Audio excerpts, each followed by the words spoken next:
If you've become injured in a scooter accident involving a pothole in California, a personal injury claim can provide compensation for your medical bills, pain and suffering, and other damages.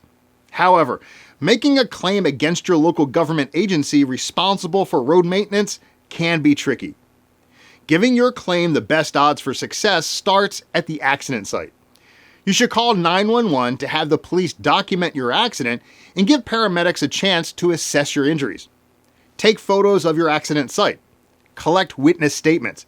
Then seek immediate medical attention. For minor accidents, you might be able to handle a claim yourself, but when the stakes are high, a personal injury attorney can give you the best chance at fair compensation.